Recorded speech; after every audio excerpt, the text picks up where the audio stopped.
जनपदों में से एक है और उसकी एक सांस्कृतिक, ऐतिहासिक और विशेष रूप से शिक्षा के क्षेत्र में जो उपलब्धि है वो अत्यंत प्रतिष्ठित और सराहनीय है। और मुझे यहाँ पर आने का मौका मिला तो निश्चित रूप से मैं जो उत्तर प्रदेश सरकार की और केंद्र सरकार की महत्वपूर्ण योजनाएं हैं उनको यथार्थ के धरातल पर लाकर क्रियान्वित करने का प्रयास करूँगा।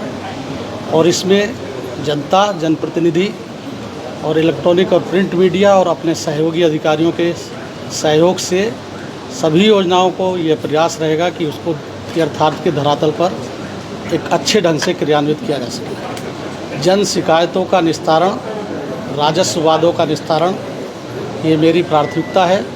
और कृषि के क्षेत्र में मैं सदैव ये प्रयास करता हूं कि कृषि के क्षेत्र में, चूँकि हमारे किसान बंधु उससे जुड़े हुए हैं, तो उनसे जुड़ी हुई समस्त योजनाओं को बहुत ही मजबूती के साथ क्रियान्वित किया जाएगा।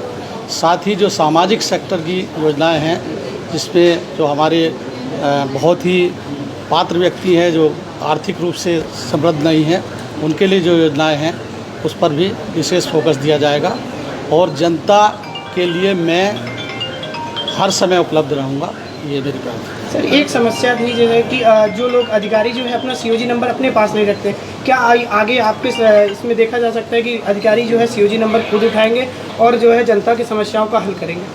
निश्चित रूप से सीओजी नंबर इसीलिए दिया जाता है कि वो पीड़ित व्यक्ति कोई अगर उस पर कॉल करता है तो उसको उठाया जाए और उसको समयबद्ध तरीके से उसको सुनकर निस्तारित किया जाए।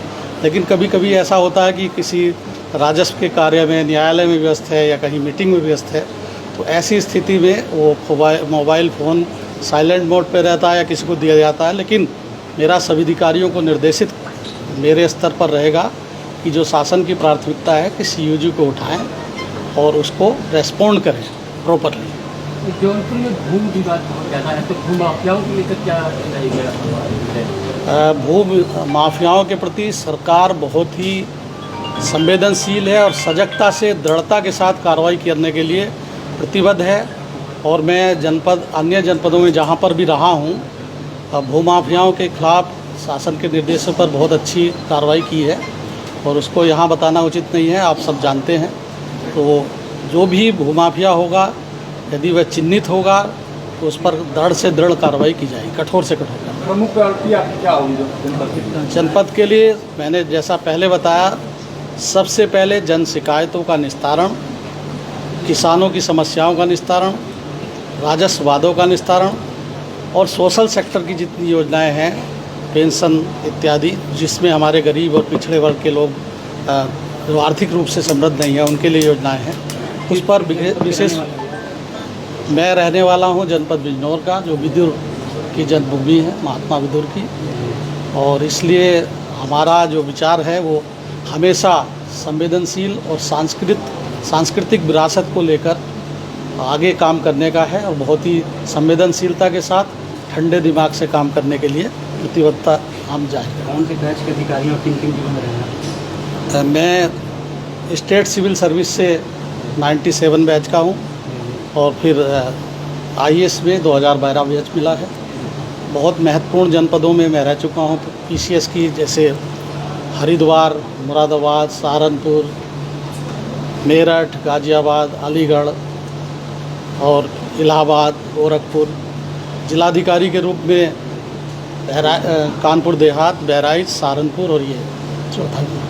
सिविल लाइन की समस्या यहाँ पे देखिए, अभी आए हैं, आपका फीडबैक लिया जाएगा, अधिकारियों से और जनप्रतिनिधिगण से समन्वय स्थापित किया जाएगा और बिना जनप्रतिनिधि के सहयोग से या जनता के सहयोग से या आप लोगों के फीडबैक के माध्यम से किसी भी समस्या को निस्तारित करने की दिशा में तभी सार्थक कदम उठ सकता है जब उसको हम गहराई तक जाने की उसका मूल कारण क्या है और कैसे उसका निस्तारण हो सकता है। वर्तमान में माननीय मुख्यमंत्री जी के नेतृत्व में जितनी भी योजनाएं हैं उस पर दृढ़ता से कार्यान्वित किया जाएगा उनको, और पात्र व्यक्तियों को लाभान्वित किया जाएगा।